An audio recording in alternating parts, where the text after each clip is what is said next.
Oi, meus amores, tudo bem com vocês? Gente, vamos fazer os arremates de peças lindas comigo? Gente, enquanto eu estou fazendo isso, quero conversar um pouquinho com vocês sobre a responsabilidade da crocheteira de estar fazendo peças, gente, e adaptando depois se não der certo.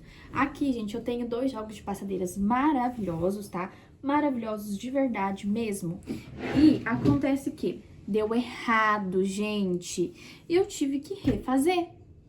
E tá tudo bem, eu tive que refazer, não é esse jogo laranja aqui mesmo. Aqui eu tenho 2 jogos, tá? Eu tenho um vermelho e um laranja.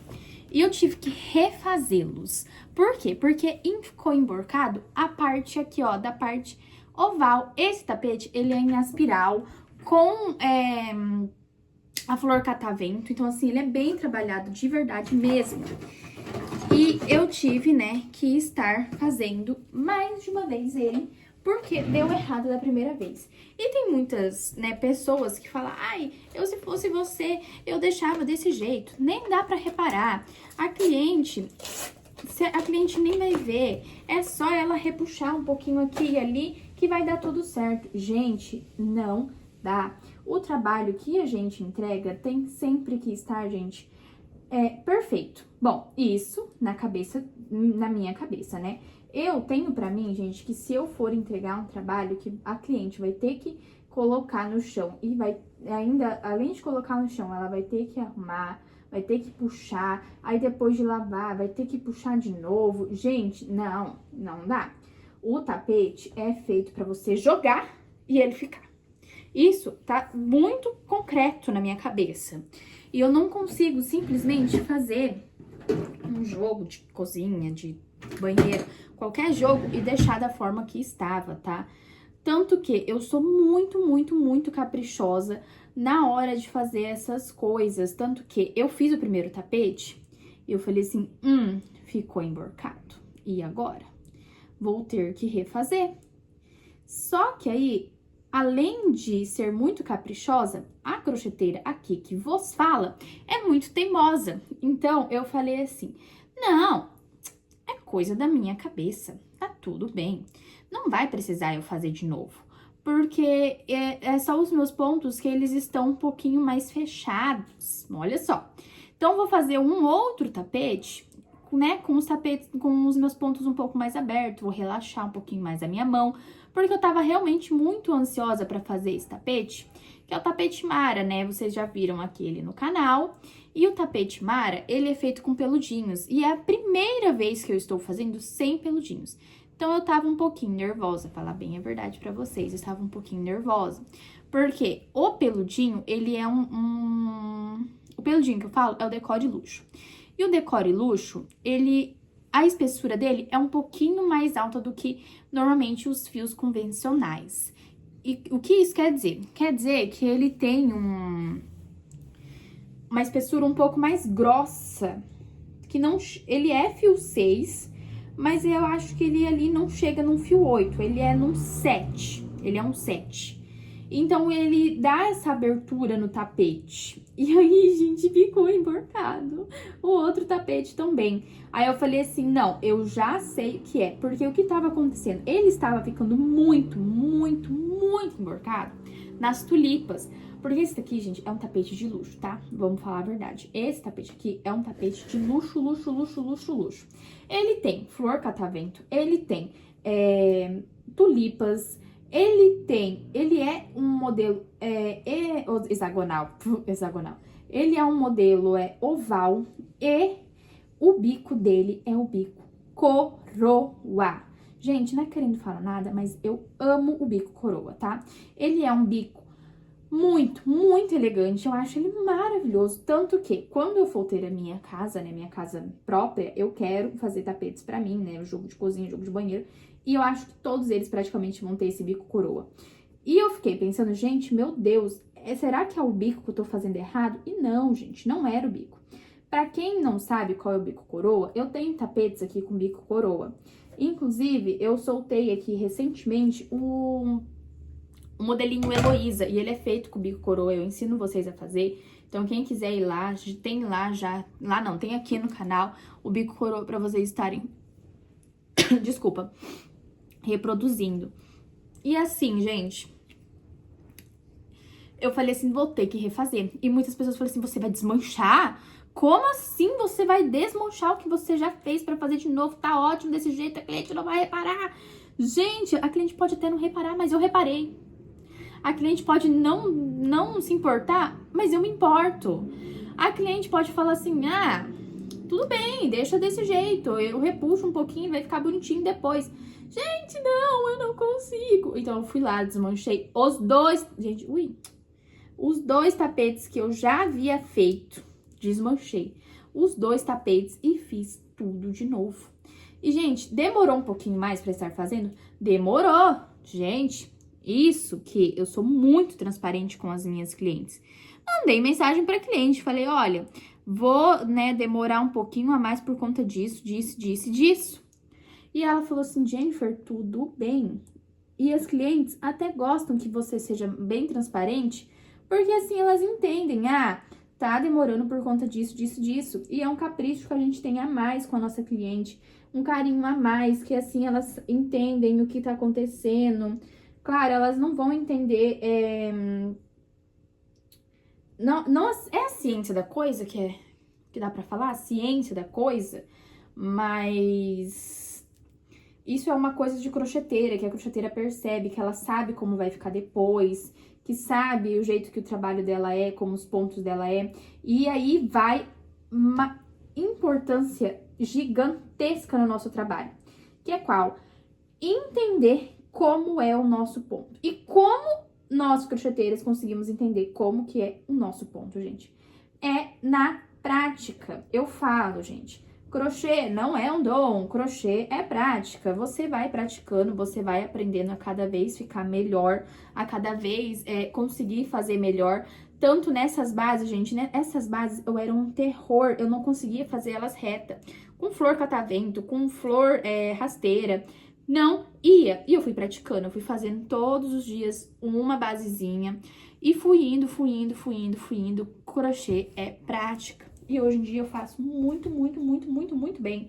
Fica retinho. Eu sei que eu tenho que fazer uma correntinha ao invés de duas. Eu sei que eu tenho que colocar ali um ponto baixo, onde normalmente as outras crocheteiras não colocam, porque esse é o meu ponto. E aí, o que eu fiz com as tulipas? Eu, em vez de fazer com 3 moldes, né, que normalmente eu fazia com 3, eu fui lá e fiz com 4. Ah, Jennifer, mas aí você tá usando a mais, né, o seu crochê não, né, a sua linha, você vai estar utilizando a mais. Sim, estou utilizando a mais. Sim, estou utilizando mais material. Sabe quanto material eu utilizei a mais? Menos de 20 gramas para estar fazendo.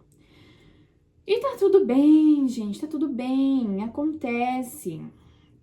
Não era algo esperado, mas agora eu já sei, eu já faço as minhas anotações, já deixo tudo preparado em um caderno onde eu sei depois na hora de, né, fazer novamente esse modelo. E eu consigo tá deixando bonitinho o próximo modelo com valor ideal, com tudinho certo. Quando a gente vai fazer uma coisa pela primeira vez, gente, tudo é teste, tudo é diferente, você precisa fazer pra você saber como vai ser o seu ponto naquele modelo. Porque assim, gente, a gente pode até conhecer o nosso ponto. Aí vai outro negócio, gente. A gente pode até conhecer o nosso ponto, mas naquele modelo o nosso ponto vai ficar menor. Naquele modelo o nosso ponto vai ficar maior. Naquele modelo o nosso ponto não vai sair igual a todos os outros. E mais uma, gente, durante o nosso dia o nosso ponto vai mudando. O nosso ponto, ele vai ficando mais largo, ele vai ficando mais pequeno, ele vai ficando mais alto, ele vai ficando mais rechonchudinho. Gente, as nossas correntinhas mudam a todo momento. Tudo vai mudando. Por quê, gente? Eu falo que parece que é conforme a gente tá. Se a gente tá bem, os nossos pontos são lindos, maravilhosos. Se a gente tá crochetando feliz, se a gente tá crochetando triste, se tá acontecendo alguma coisa na nossa vida, e assim vai indo. Não adianta, gente. Parece que é mais sentimental. Não sei o que acontece. Deve ter alguma ciência que explica. Freud explica. Mas, gente, é artesanal. Um processo artesanal, que é um processo que a gente faz à mão, é isso. Nós não somos máquinas. Você aí de casa, você faz o crochê com uma máquina? Esses dias vieram me perguntar, gente.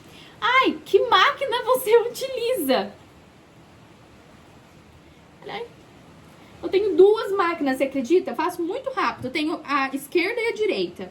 São as minhas duas mãos. Essas são as minhas máquinas. Gente, eu juro pra vocês, vieram perguntar qual a máquina que eu utilizava. E eu fiquei olhando pra pessoa assim, tipo, máquina? Máquina? Meu Deus, gente, a pessoa vive no mundo da lua. No mundinho dela. Porque nunca, gente, crochê vai ser feito com uma máquina, gente. Não tem nenhuma máquina que substitua o processo artesanal, o crochê, o tricô, nenhum, gente. É um processo feito à mão. Uma coisa, gente, é certa. Se tem um trabalho que nenhuma máquina poderá substituir, bom, não vou jogar pra cima pra cair na minha testa também, né? Porque vai que... Se tem um processo que não tem como você ser substituído, é um processo artesanal que é feito à mão, que é todo ali trabalhado, gente, isso aqui vai horas. E as pessoas falam, isso aí é rapidinho, só você pegar uma agulha, uma linha, que vai rapidinho, pega um dia inteirinho ali pra fazer, que você faz. Gente, você sabe quanto tempo demora pra você fazer uma carreira com um tapete de 1,20 m, 1,30 m? Você sabe quanto tempo demora? Não, né? Então vamos, ó. Pronto. E ainda falta isso daqui. Gente, eu juro pra vocês que eu tenho que parar de ser assim, porque o que acontece? Vamos lá, outro ponto que eu tenho que conversar com vocês, gente. Nós, crojeteiras, somos muito teimosas na hora de fazer os arremates. E eu comecei a ser teimosa há um tempo atrás. E eu não consegui parar de ser teimosa ainda, porque eu sei que vai me facilitar muito, muito, muito, muito. Se eu fazer os arremates, logo que eu já estou fazendo a peça, sabe? Passo uma outra cor, já faço o arremate. Começo a fazer outra carreira, já faço o arremate. Gente, mas não, eu deixo tudo pra finalizar nessa hora, quando tá tudo finalizado, quando tá tudo acabado. Aí eu só deixo o arremate pra fazer. E, gente, isso aqui é um porre. Você tá desperdiçando muito, muito, muito, muito, muito, muito, muito tempo onde você podia estar fazendo o seu crochê, onde você podia estar trabalhando em alguma outra coisa. Mas não, você tá aqui fazendo arremate, você tá ali conversando. Aí o que que você faz? Você abre a câmera pra aproveitar esse tempo e já fazer um vídeo.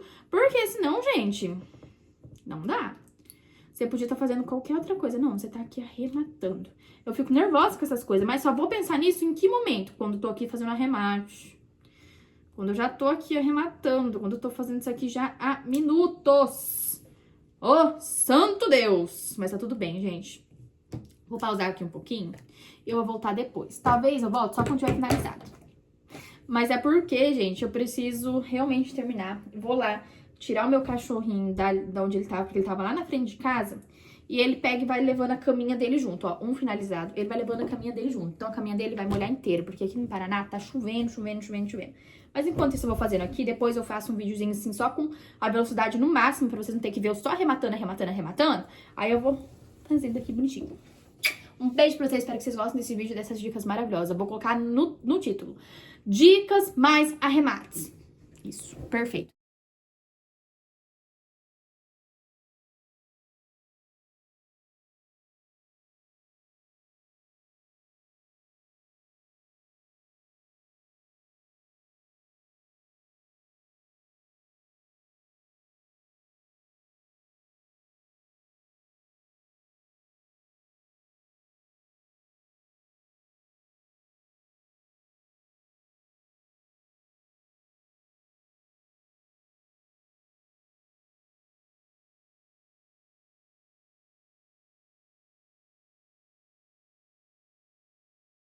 Finalizados e já embalados, meus amores, olha só, aqui eu tenho o jogo de cozinha maravilhoso, ele é maravilhoso, e aqui tá o jogo de cozinha Jamile, e aqui eu coloquei os meus cartões, tudo finalizadinho, gente, bonito, bonito, bonito, bonito, bonito mesmo. Coloquei aqui, ó, chaveiros, que é um diferencial aqui no ateliê, que eu sempre faço vários e vários mimos pras clientes, e aqui não podia ser diferente, fiz esse mimo maravilhoso ali pra minha cliente. Embalado, gente, cheirosíssimo, tá? Coloquei cheiro em cada tapete e o meu cheiro que eu sempre uso é o de lavanda, pra quem sempre pergunta. Então é isso, meus amores. Um beijo no coração de vocês e até o próximo vídeo.